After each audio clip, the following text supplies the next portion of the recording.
Welcome, ladies and gentlemen, to WWE Money in the Bank 2018 review. Alright, a few things I'm just going to state right now. You're going to hear some grumblings from me. You're going to also hear some positive reaction from me out of this pay-per-view.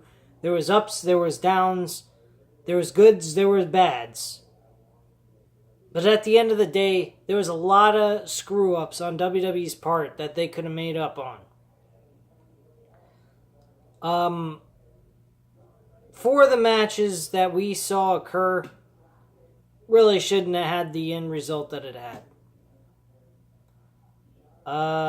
Giving you prime examples. Shinsuke Nakamura. He should have walked away winning the championship. Asuka, same thing. I'm going to get into some of these matches and give you my reason why. But the show was good. I'm not going to give it any discredit. Was it as good as Dominion or fucking NXT? No way in hell. But was it a worthy enough pay-per-view to watch for 3 hours? Yeah. I'll give them that much. Was I happy overall with the entire show? No. There was a lot of holes that they left open that they could have executed on, but that's about all I can say. So let me get into some of the stuff that I felt was good and some of the stuff I felt was bad. I'll go just in the order of the matches that I see on Wikipedia. Bludgeon Brothers defeated Gallows and Carl Anderson for the SmackDown WWE Tag Team titles. That doesn't surprise me any. I don't see Bludgeon Brothers losing the tag titles for a while. Probably till Hell in a Cell in October. That's when I think they might lose the tag titles. Don't have too much to say on that. I didn't watch the pre-show. Hell, I didn't even know that Money in the Bank was supposed to be aired at 7 o'clock. The main card. I thought the pre-show was supposed to be at 7. And then the rest of the show was at 8 o'clock. So I was an hour behind during all the current event things that were going on with the show itself. So I had no idea what was going on, and I stayed up till 12 o'clock at night watching this fucking event. So, the first match on the main card was Daniel Bryan versus Big Cass. This was a pretty decent matchup, very good opener, nothing to complain about here. And Daniel Bryan walked away victorious again. Like I expected, like I predicted. Daniel Bryan won with an ankle lock type submission and made Big Cass tap out by going after his bad leg that he in reality actually injured. So they played in the act that he injured his leg again, or damaged it during the match. So it made it believable that he would tap out so easily. He actually fought a little bit more in that submission hold than he did in Backlash, but at the end of the day, he ends up tapping out for a second time in a row. Where does this leave Daniel Bryan? Well, this definitely leaves him in the talks of runner-up for a WWE Championship opportunity. That's definitely in the cards. We're definitely going to see him face The Miz at SummerSlam, So you definitely should catch that happening right then and there. At some point, if they sign him to a new deal by September 1st, which hopefully they do, because they sure as hell don't want him going to the independent scene. Because if he does that, WWE might be in some serious trouble. I don't think people will be too happy losing their star guy, their face of the WWE, out of the company.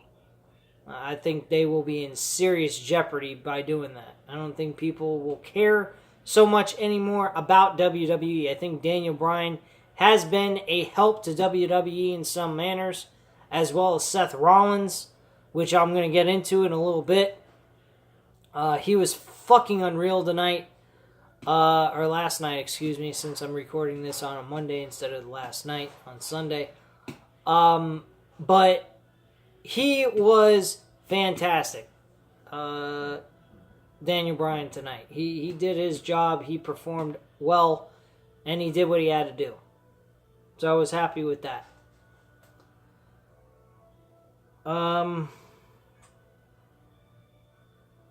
Bobby Lashley and Sami Zayn. Bobby Lashley defeated Sami Zayn with a fucking suplex.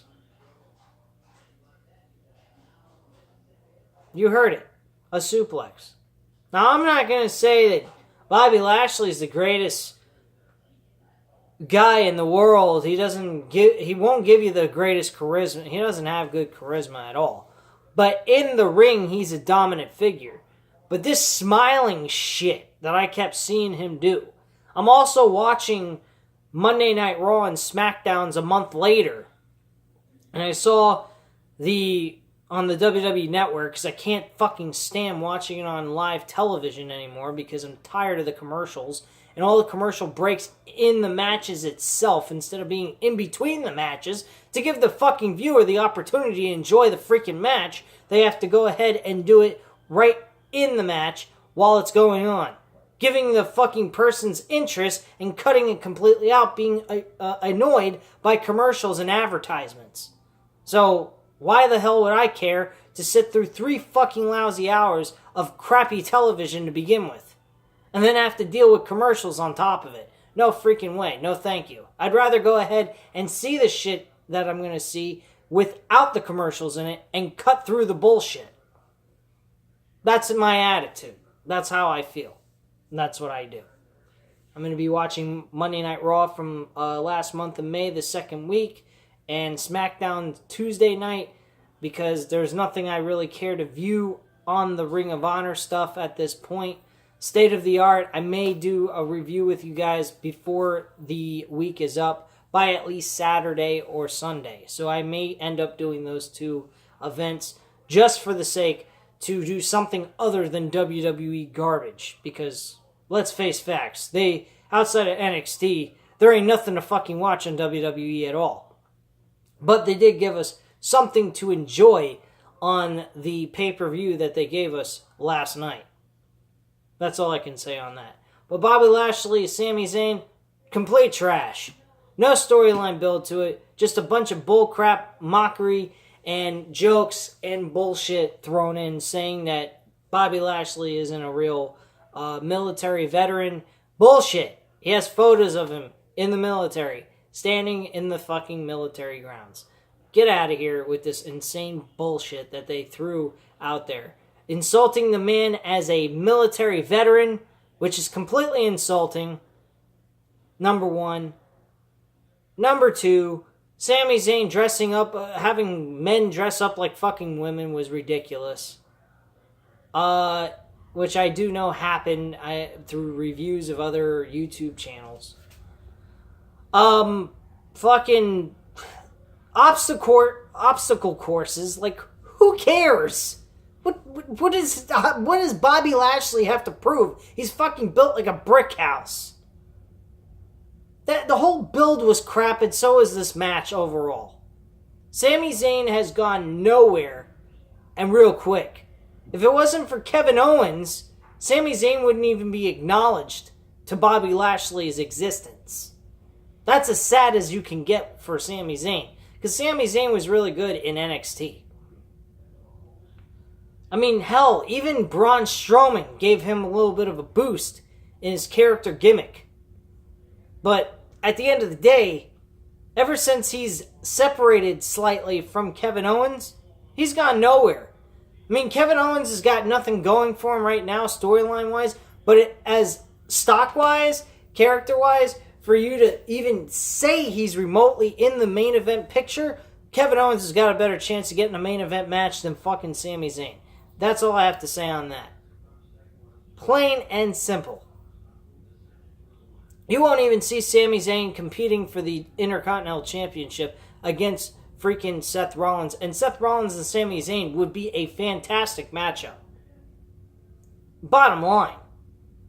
Honestly, if you want to get real down to the core here, I think Seth Rollins should have faced Sami Zayn last night for the Intercontinental title. But getting into that, since that was the third match, the next match after this, Seth Rollins and Elias. Elias brought it to Seth Rollins. Elias deserved to have this matchup. He earned it based on what he did in this match. He's also earned it based on his character gimmick, the quality of what the crowd does with him. I think he's earned everything. Him and Sami Zayn wrestling ability, he's okay. He's definitely deserved, he would have deserved a Intercontinental title match against Seth Rollins. But based on crowd reaction with like Elias has got Sami Zayn beat in that sense. So I understand maybe why they would have went with Elias instead of Sami Zayn. Elias brought a good game with Seth Rollins. Seth Rollins fought back and forth with him. Elias worked on Seth Rollins' body parts very much through this matchup. And I have to say, Seth Rollins put on a hell of a show, as well as Elias. These two guys put on a hell of a match. The best match on the card, probably overall, outside of the WWE Championship match. A WWE Championship match, even though Shinsuke Nakamura didn't win, I was very satisfied with it, which I'll get into at some point. But, I mean, nothing really stood out to me as not like the Intercontinental, but overall the pay-per-view itself wasn't all that like a Dominion or NXT TakeOver show. So WWE's got a long road ahead of them before they can get to that kind of level. But Seth Rollins retains his title against Elias in a screwjob fashion in a way, because Elias kind of was trying to cheat against Seth Rollins, and then Seth Rollins, scooped him up, rolled him over, then grabbed his tights and got the victory. So you're guaranteed you're going to see this happen at Extreme Rules next month in July. We are guaranteed to see that happen. That's the most guarantee that's going to happen. So let's move on to other things here. The women's Money in the Bank ladder match. I was severely disappointed in this match. I know Natalya is not the best built-up character on the women's roster between Raw and SmackDown, but if you got a storyline, or in reality, I don't even know if maybe this is true or not, Ronda Rousey and Natalya are being poised as friends. From the get-go, when Natalya went to Raw, we have been introduced with the idea that Natalya and Ronda Rousey are best of friends. As I've heard through the build-up towards this event, Natalya was having some injury problems with her knee. Her winning the Money in the Bank ladder match would have worked out very much in her favor. Then on top of it, taking that Money in the Bank ladder match win and cashing it in on Nia Jax the same night and beating the hell out of her best friend, Ronda Rousey, would have put a more legitimate match between Natalya and Ronda Rousey. First off, they're playing best friends. Okay, screw job play out by Natalya screwing over and backstabbing her best friend. And then on top of it, Natalya knows submission moves like Ronda Rousey. You could lead this up to 2 or 3 matches on pay-per-view and lead it to a submission match at the end of the day. Does WWE go along with that? Absolutely not. They go with the weakest fucking person who they should have never taken the title off of if they were going to go ahead and put the title right back on her. That was Alexa Bliss. Alexa Bliss had no reason winning that Money in the Bank ladder match. There were so many other women that deserved to be the Money in the Bank winner. And I'll tell you this much. Regardless who won the match, this match was way better than last year's women's Money in the Bank ladder match. far superior and far better. Especially the fact that there wasn't a male helping a woman trying to win a fucking Money in the Bank ladder match. Which totally defeated the purpose of a first time ever for female wrestlers. Fucking retards. But, I mean, there's other women that deserve this. Such as Becky Lynch. Well, Becky Lynch, she hasn't been built up enough in my attitude to be given that. But Charlotte Flair, Ember Moon, and Sasha Banks, 3 of those women outside of Natalya deserved to win that ladder match. But you're gonna make me think that Ronda Rousey has a lot to be worried about with little Alexa Bliss, who's like a fucking midget? Yeah, okay, sure. You're just playing favoritism because you like the blonde bitch. She's not bad looking or anything. She's a very good looking woman. But at the end of the day, she wasn't deserving to have the win. She had her time as a women's champion, both Raw and SmackDown. She had enough. Give the spotlight to somebody else. Do they do that? Absolutely not. We see Alexa Bliss later on that night cashing in on Nia Jax, winning her championship. Okay, great. Whoop-de-doo. So all what Nia Jax did was absolute bullshit. Not that her title reign was all that big of a deal anyway. It was all made up by propaganda, selling bullying bullshit, but later on bullying Ronda Rousey around like she was a lump of shit.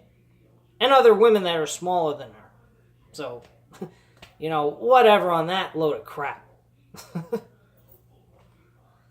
But yeah, this was utter fucking bullshit who won the match. The match itself was great. If you don't care about who won, then you'll be really entertained.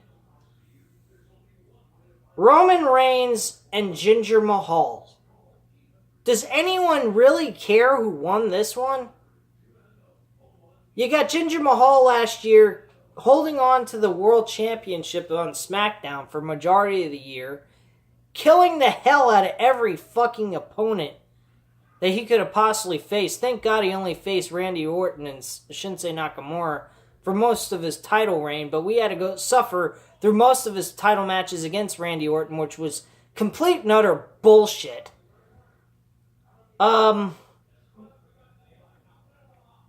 Roman Reigns is completely hated and shoved down everyone's throat, making us Vince McMahon's trying to make us think that he's the bee's knees. He can't even touch John Cena's jockstrap at this point. John Cena was chanted in the fucking arena tonight, and he wasn't even in a match. Along with CM Punk. Unbelievable. But you know what?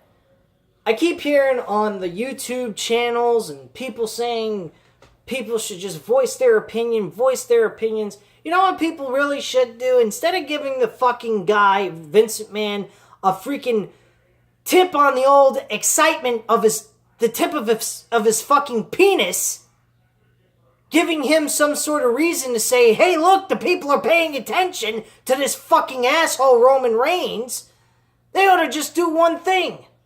Go ahead, convince everybody in the arena to walk the fuck out during his match and go do something else better than sit in that damn arena and watch that fucker do the same freaking moves over and over and over again. They don't need a chant. They don't need to do anything. Empty out the fucking arena while his match is going on, and then come back when you know the match is over. Then you'll have a fucking real, protest against Vince McMahon and his decision on Roman Reigns. You want a real protest? There's a fucking protest right there. An empty arena for Roman Reigns to perform in front of nothing. You want to show a fucking real reaction? Now, is that really possible? I don't know. You'd probably have to get everybody, all 15,000 people, or at least a majority of the people that you know that's around you, convinced to spread the word before his match comes on, because most of the time his matches are the main event. Just tell him, hey, you know what? Roman Reigns is coming on the show. He's the main event. He's the main event and all that bullshit. So what? Go ahead and just leave the fucking arena. Who cares? He's the last match on the card. Who gives a shit? Really, who cares? So, quite frank with you guys, you want a real way to protest against Vince McMahon with his decisions on Roman Reigns? Just don't show up. When his match comes on, fucking leave. If he's the main event, perfect. You don't have to go back to see the rest of the show. The show's over after his match once his match starts. When his match starts, that's when the show ends. That's really how it should work. This match was absolutely terrible. Nothing was really worth watching at all. I mean, my God. These two guys are by far the worst fucking wrestlers I have ever seen work together. I mean, John Cena and Roman Reigns was way, way fucking better than this shit. Jinder Mahal needs to go take a hike. He sucks. I mean, fucking John Cena make Roman Reigns look better than this shit. Unbelievable. Really unbelievable. And, you know, the truth of the matter is, people are not going to get it through their heads. If you stop going ahead and bitching and moaning, and you just show Vince McMahon how you totally despise his product, with the wrestler that he's trying to put front as the main guy, and you just walk out during the main events, who fucking cares? You're showing Vince McMahon what you truly think about his fucking main eventer, the face of the WWE. What face? Some fucking Samoan douchebag who couldn't even come close to The Rock's personality? A guy that's a carbon copy of Batista, yet ain't nowhere near Batista's fucking credibility. I mean, fucking Batista's more creditable as a professional wrestler than this douchebag. Unbelievable. And what a waste of time. Carmella, by the way, Roman Reigns defeated Jinder Mahal, if I didn't already mention that. Carmella defending her Women's SmackDown Championship against Asuka. All I can remember throughout this entire matchup, because the rest of the match, I went to take a shit and a piss. That's what I thought of this match. A shit and a piss. I come back from doing that. What am I seeing? Asuka staring at James Ellsworth wearing her mask and clothing. Going like this, like a little dog trying to figure out what the fuck she's seeing, as if she's seen a ghost. Why didn't she just knock him the fuck out? Knock him off the apron.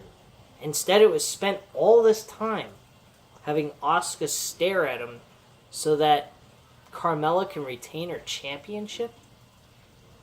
So you're going to tell me that she's going to have the capability to beat two of the top best women wrestlers, especially on SmackDown alone, and defeat them?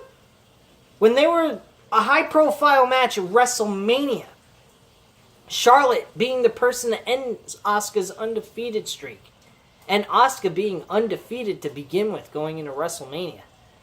And then you're going to have Asuka lose to Carmella? What does that say for Charlotte and Asuka? Not much. Devalues them really bad. What garbage. Very upset with that one too. Did not like that. Women's matches were real shit tonight. There was only one, and I'm going to get into that with you guys. Eventually. AJ Styles and Shinsuke Nakamura in a last man standing match for the WWE Championship. As I already mentioned, this match was very good. I have no complaints on this except for AJ Styles should have lost. But I'm going to come out and say this. I think Vince McMahon's a gosh darn racist pig.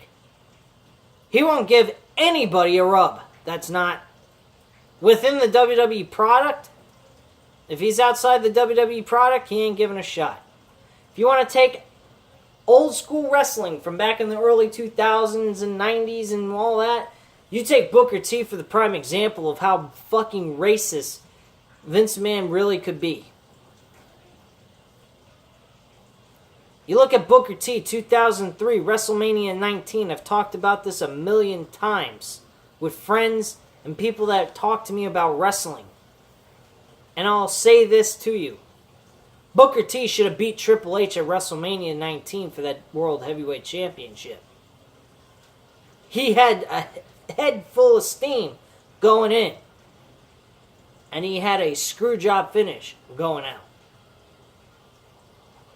What bullshit. And then he did it to him in 2004 against JBL for the WWE Championship, going into Survivor Series. Booker T had a really good shot.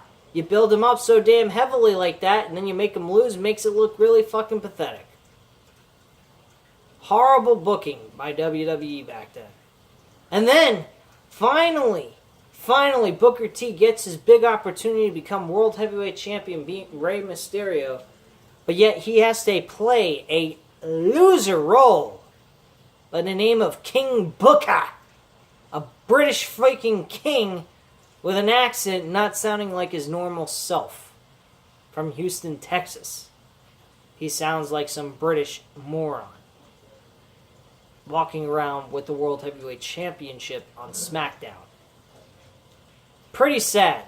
That alone is just oozes fucking bullshit by Vince McMahon as a straight up, more than likely a racist pig. Or he just doesn't like people that doesn't perform in his company from the get-go and wasn't made there originally. That probably might be it too. I don't know, but quite frankly, I haven't seen any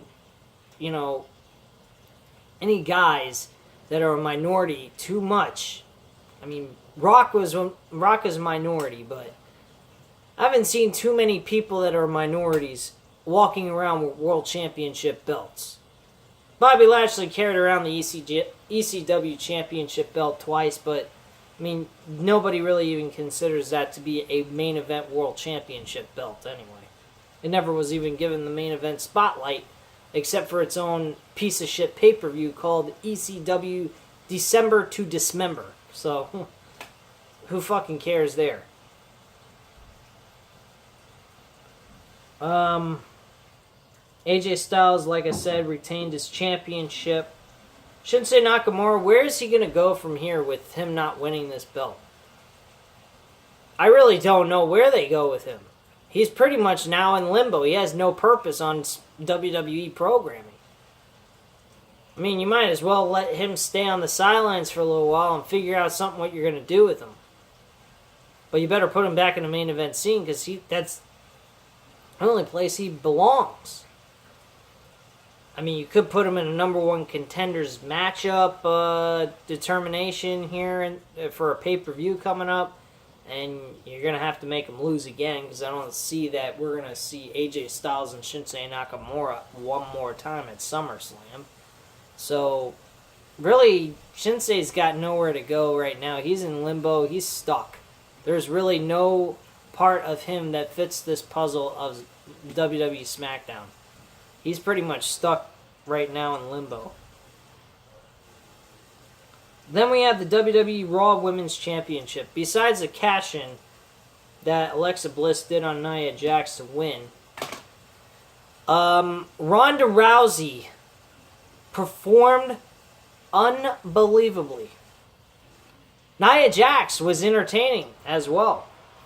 She really muscled her around, beat on Ronda Rousey like crazy. Ronda Rousey, I have to say, she is a bit wild in her matches. She kind of botches when she's wild. She needs to slow it just a little bit down until she starts to get really good at her in-ring ability. And I believe she'll catch on to that within a couple of more months. I think that she is that well capable of doing it simply because she was an MMA fighter. So she should be able to figure this out probably a lot quicker. Her issue is in wrestling. That's not her problem. She'll catch on that quick. But this smiling shit has got to stop. Really, she's been doing this smiling crap for months now, ever since she started with WWE. And it is getting really disgusting. Get a serious face on and win some freaking matches, damn it. Get in that ring and kick people's asses. That's what you need to do. Did you see Ronda Rousey when she was in a UFC event going ahead and smiling and posing in front of the crowd? No, she didn't give two flying fucks about the crowd or what they thought. Her attitude was this: I get in the ring, I kick your ass. She shouldn't be a face. She needs to be a heel. She is loved by a lot of people. I like her too. I think she's very good in WWE. I think wrestling-wise, she is doing great. Positioning-wise, she's looked like a schmuck by WWE. But at the end of the day, when you see her in that ring, you don't care about any of that other crap that happened before that. You don't even think about it.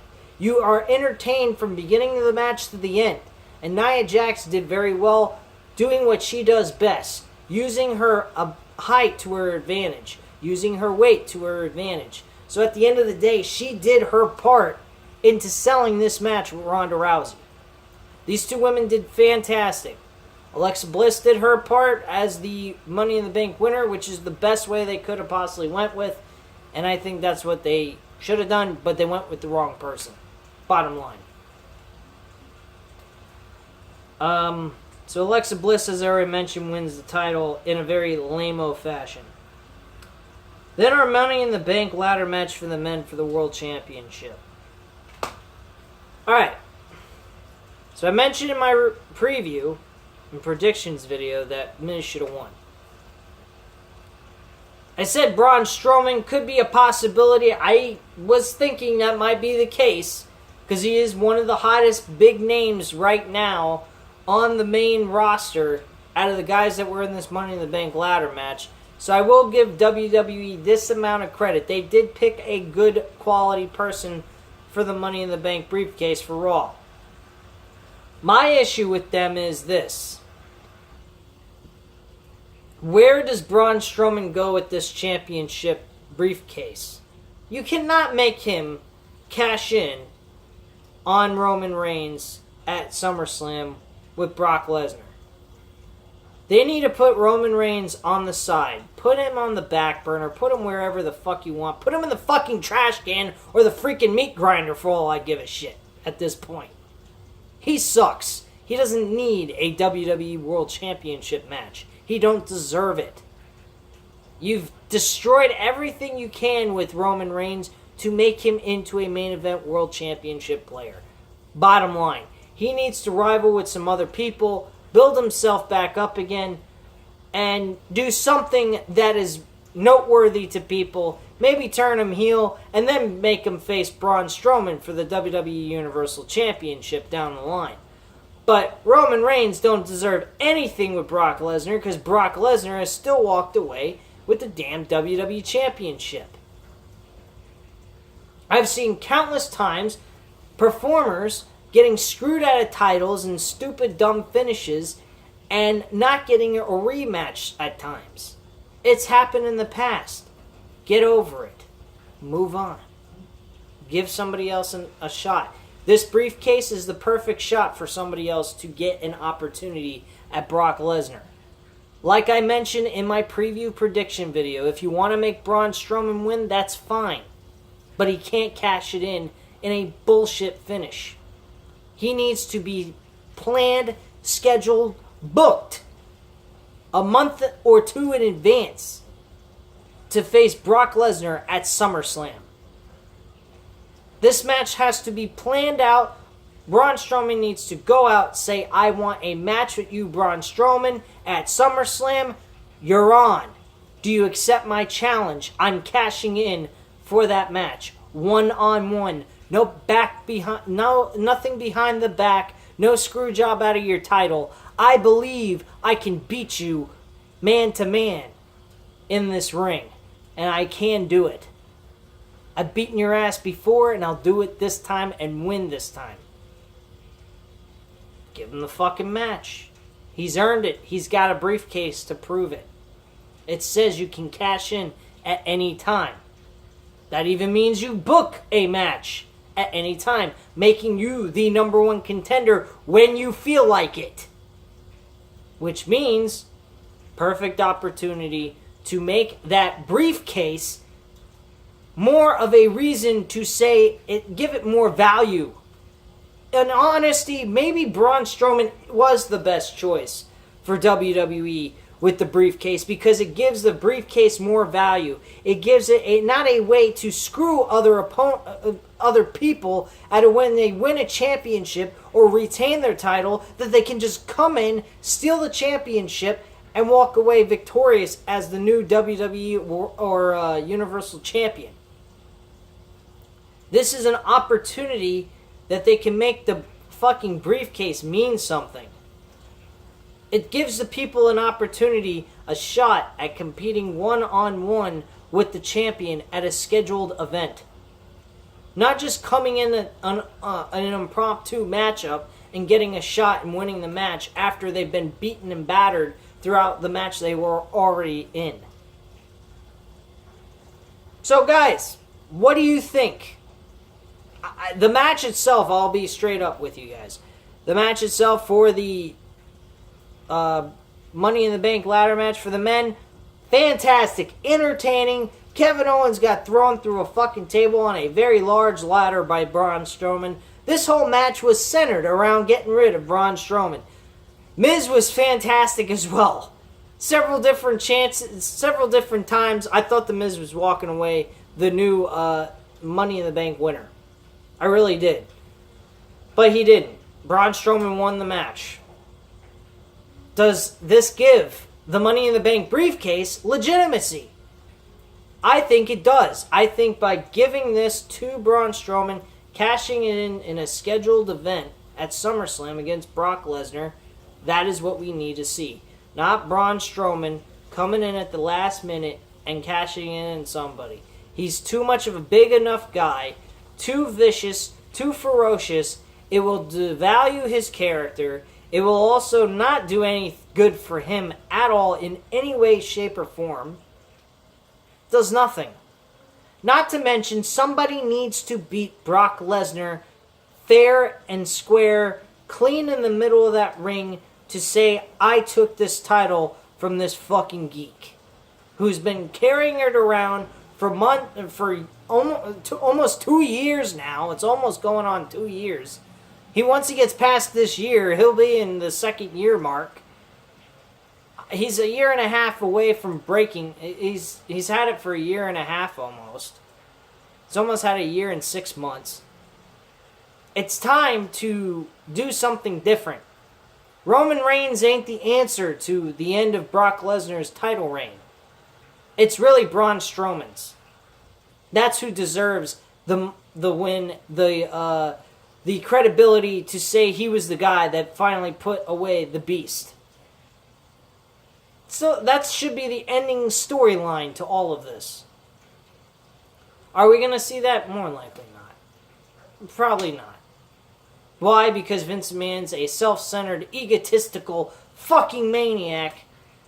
And I think nothing would be better than to see a bunch of people, instead of booing Roman Reigns out of the fucking building or going ahead and saying different chants during his match, it would be better if just everyone left when his match came on the air.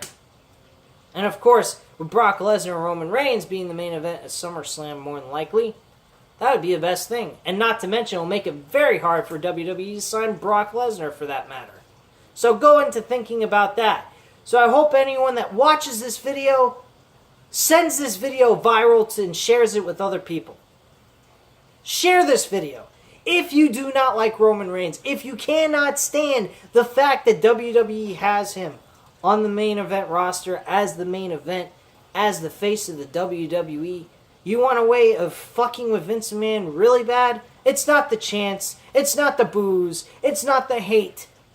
It's just not giving a shit and walking out of the fucking event when you know that Roman Reigns is the main event of the show. Because he ain't the main event. He's not the main attraction. The main attraction should be Braun Strowman and Brock Lesnar for SummerSlam. That's the bottom line, because that's what I fucking said so. Now leave your comments and opinions down below. I'll get back to you guys on that. And on top of it, hit the subscribe button if you're not already subscribed to the channel, and hit the like button if you like the video. Thanks a lot, guys. Bye.